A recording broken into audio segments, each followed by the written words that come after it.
Hey guys, Yoshi-P just released a full statement on mods in Final Fantasy XIV. He specifically asked people not to just cut it up or summarize it, but ensure the entire thing, so that's exactly what I'm going to do here. You'll see the full statement word for word at the end of this video. If you'd rather just jump straight to that, head to this timestamp right here. I understand it's hard for some people to read a huge wall of text, it's 2,000 words after all. So I'll break it down and give people a better understanding what it's all about.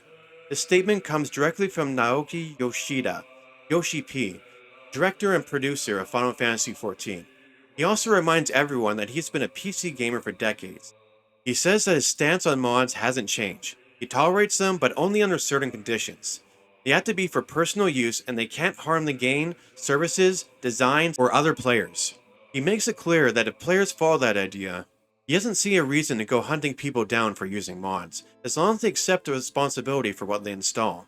Then he lays out two important rules: don't infringe on other players and don't negatively impact the game's core design or services. He also says if you install a mod and it gives you a virus or it breaks your client, that's on you. That's the personal responsibility side of it. To explain further, he uses an ultimate raid as an example. If you clear an ultimate raid, you earn the legendary title and a glowing weapon. If someone uses a mod to see that weapon on their own screen, that's fine. But if it makes that weapon visible to everyone else too, that undermines the player who actually earned it, and that's where it crosses the line. He also adds that even if something is only visible to other mod users, that's still a problem, because it requires manipulating or rewriting game files, which they see as fundamentally destructive. He explains that even if mod starts out fine, if later updates add problematic features, they'll insist players stop using it. So it's not just about what the mod does today, it's about what it might turn into down the road.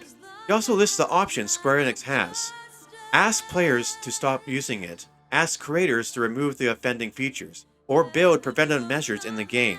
But he points out preventative measures can drain developer resources and hurt other players' enjoyment. Another example he gives is mods that let people equip cash shop items for free. That undercuts paying players and hurts revenue. He explains why revenue matters so much. Servers and data centers run 24/7 and costs are rising: electricity, land, and even hardware. They don't want to raise subscription fees, so if income drops too much, the game itself could be at risk of shutting down. He also brings up adult content mods. If those stay on your own screen, that's personal use. But if screenshots get shared publicly on social media, it can create legal problems for certain countries, and in worst case, it could even block distribution of the game. He notes that laws regulating video games are getting stricter and stricter worldwide, and Square Enix has to comply everywhere Final Fantasy XIV is available. He also makes clear that this statement isn't aimed at any one mod specifically. These are examples that help explain their stance, not condemn modders or players. He also says that he respects modding culture and its intentions, but he asks players to respect the rules of the game and the wider community. And finally, he promised that they'll keep working to add requested features officially over time. He said he's also considering giving players more freedom with gear choices.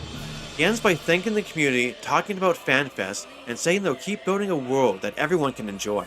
I also want to add something to this.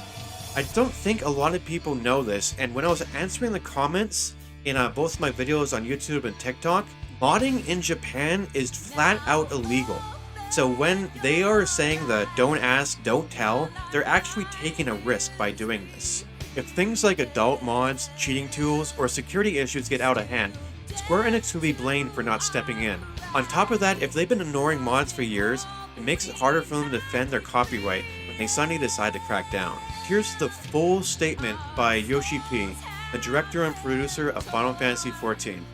I'm just going to slowly scroll through this. You can feel free to pause at any time, of course. Let me know if you guys have any questions about any of this in the comment section, and I'll answer all of them. There shouldn't be that many comments at this point in time about Mare stuff, so I should be able to answer all of them.